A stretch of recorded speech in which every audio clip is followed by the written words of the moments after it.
E aí galerinha, sejam bem-vindos a mais um vídeo do canal Fisiologia Virtual.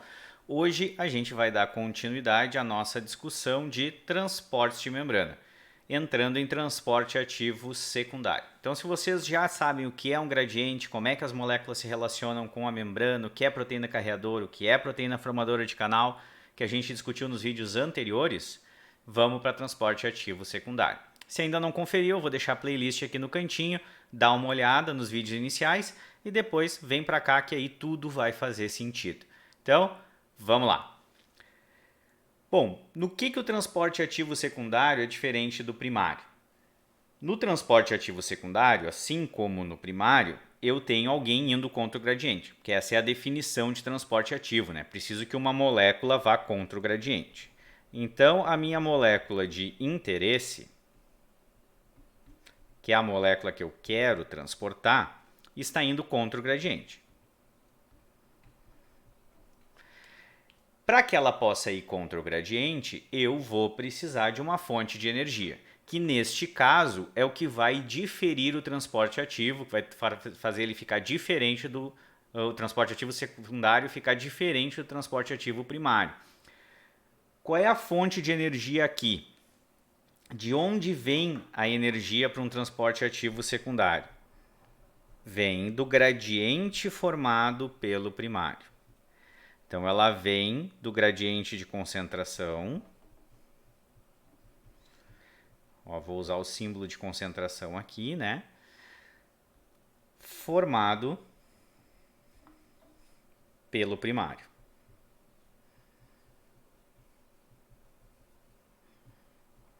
Tá, mas o que isso quer dizer? Lá no transporte ativo primário, a gente tinha bombas, né? Gastando ATP para jogar todo mundo contra o gradiente, formando os gradientes de concentração, criando diferença. Aqui eu vou usar esse gradiente como fonte de energia.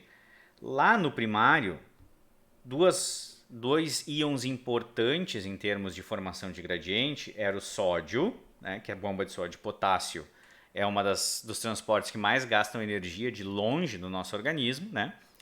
E também eu vou ter o hidrogênio. Então a fonte de energia para o transporte ativo primário vai ser o gradiente do sódio e o gradiente do hidrogênio, dependendo da situação em que eu estou, né? Algumas moléculas usam o gradiente do hidrogênio, outras usam o gradiente do sódio como fonte de energia. Tá, mas como assim usar um gradiente como forma de energia? Lá no nosso vídeo sobre gradientes de concentração, a gente discutiu que quando eu estou gerando diferença, a gente até usou a ideia de subir a lomba e descer a lomba, né? No vídeo de transporte ativo primário versus secundário. Esse vídeo vai ser bem importante aqui. Transporte ativo versus passivo, desculpa. Então, eu usava um transporte ativo para gerar diferença, né? Subir a lomba. Então eu tenho o sódio, tenho meu sódio. E aí eu quero, esse meu sódio está aqui andando de skate, ele está triste aqui embaixo porque ele tem essa lomba aqui, ele quer subir, né? Então ele quer ir contra o gradiente, para isso eu preciso de energia. Quem é que vai fazer ele subir contra o seu gradiente? Bomba de sódio e potássio, que é um transporte ativo primário. Então eu tenho o transporte ativo primário gerando concentração, diferença de concentração no sódio, né? Concentra o sódio do lado de fora da célula. Só que eu tenho uma outra molécula que está aqui no pé da lomba. Tem outra lomba aqui, né? Que vai ser o gradiente de concentração da outra molécula. Quero subir essa lomba, gerar diferença para a glicose, por exemplo, que é uma molécula extremamente importante para o nosso organismo. Só que a glicose não tem um transporte ativo primário para ela. Não tem bomba de glicose. O que eu faço? Eu uso uma outra proteína carreadora, também eu vou ter proteína carreadora, então aqui no transporte ativo primário, secundário, depois eu anoto para vocês ali. E essa proteína carreadora, ela vai permitir que o sódio vá a favor do gradiente. Então o sódio vai poder descer a lomba.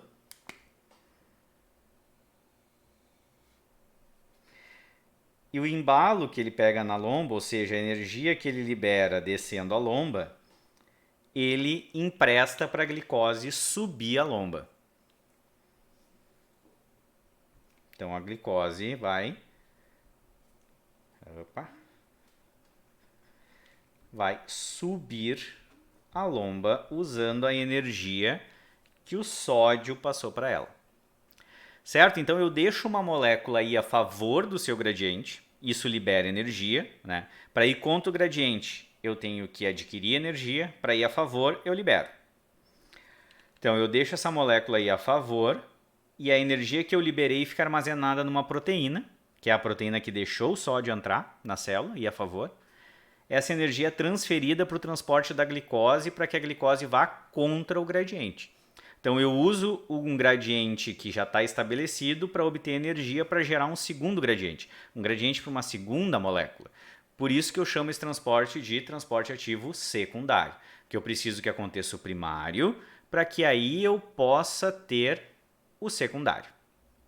Eu preciso formar o gradiente com o primário, exemplo aqui, a atividade da bomba de sódio e potássio, e aí eu uso essa energia para gerar um segundo gradiente, para uma segunda molécula, que é o exemplo do transporte da glicose. Transporte ativo da glicose é um transporte ativo secundário.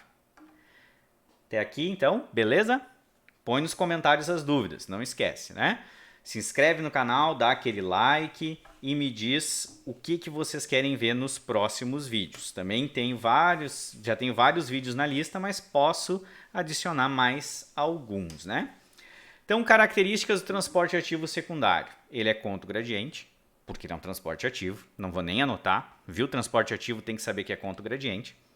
E ele usa a proteína carreadora.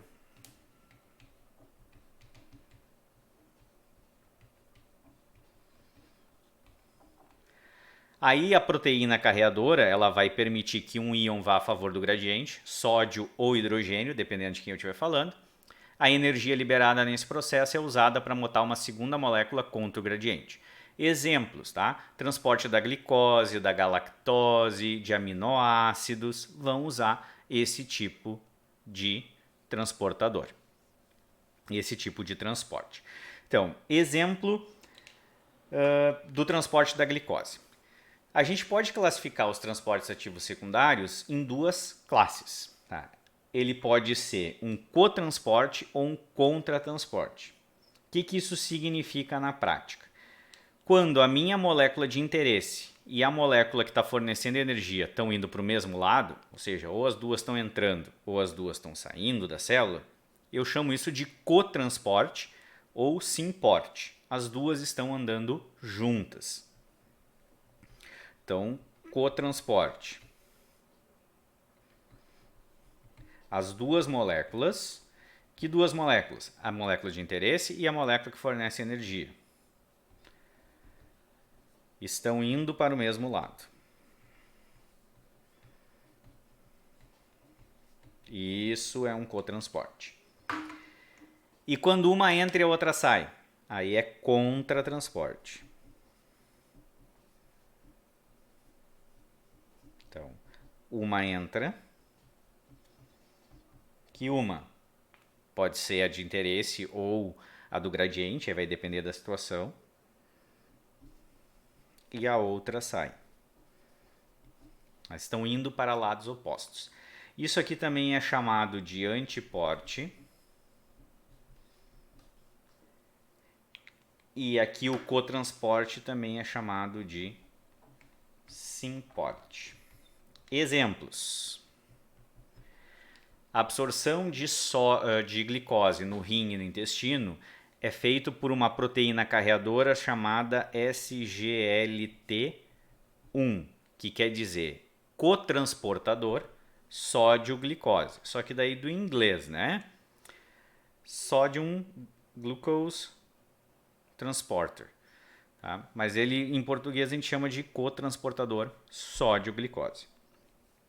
O que ele faz? Ele deixa o sódio entrar nas células intestinais a favor do gradiente e usa essa energia para colocar a glicose para dentro da célula intestinal contra o gradiente. E exemplo de antiporte ou de contratransporte, eu tenho o trocador sódio-cálcio.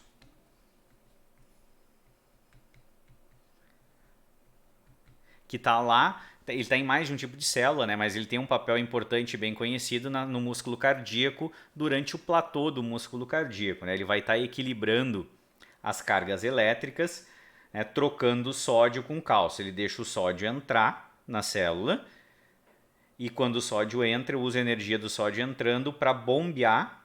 Bombear não é o melhor termo, né, para a gente não confundir com transporte ativo primário, mas para jogar o cálcio para fora, né, para tirar o cálcio do citoplasma do músculo. Bom, espero que esse vídeo tenha deixado um pouquinho mais claro para vocês, então, como funciona o transporte ativo secundário. Pontos importantes, né? Ele se chama secundário porque eu preciso do gradiente formado pelo primário. Por que eu preciso do gradiente do primário? Porque o gradiente do primário é a fonte de energia. Olha que inteligente, né? Eu preciso dos gradientes de íons para estar vivo. Eu preciso manter o sódio mais concentrado lá de fora da célula, menos concentrado dentro, potássio mais concentrado dentro, menos concentrado fora, o cálcio vai estar mais concentrado fora da célula. Então eu preciso disso para o bom funcionamento do meu corpo. Isso gasta um monte de energia para que possa ser assim. E eu uso essa energia que ficou armazenada nesses gradientes para transportar outras moléculas que são importantes, como glicose, aminoácidos e outras moléculas hidrofílicas. Então eu estou usando algo que já está no meu organismo para poder mover. Então, em vez de gastar mais ATP tendo um transporte ativo primário, eu uso um transporte ativo secundário aplicando o ATP que eu já gastei, né? E isso me traz bastante economia. Posso classificar como cotransporte, quando as duas moléculas vão para o mesmo lugar, ou contratransporte, quando uma entra e a outra sai. Então, se as duas estão entrando ou as duas estão saindo, cotransporte. Exemplo, absorção da glicose. A glicose quer entrar na célula contra o gradiente e para isso eu deixo o sódio entrar a favor do gradiente e uso essa energia. Contratransporte. Uma entra e a outra sai. O exemplo do trocador sódio-cálcio. Eu deixo o sódio entrar na célula para poder tirar o cálcio de dentro da célula contra o gradiente. Certo? Preciso usar uma proteína carreadora, como todo transporte ativo, né? Porque senão eu não consigo fazer esse transporte, que eu preciso conseguir agarrar essa molécula e jogar ela contra o gradiente. Quem consegue fazer isso é a proteína carreadora. E, de forma geral, é isso daí. Espero que vocês tenham conseguido ter uma visão mais clara de transporte ativo secundário com esse vídeo. Não se esqueçam de comentar, dar aquele like, compartilhar com os amiguinhos, se inscreve no canal, assina a notificação. Já estamos chegando em quase 10 mil inscritos no canal. Isso é muito, muito, muito legal, né? Agradeço um monte pelo carinho de vocês e pelo envolvimento que vocês estão tendo com os vídeos. Desejo para vocês, como sempre, ótimos estudos e nos vemos no próximo vídeo. Até mais!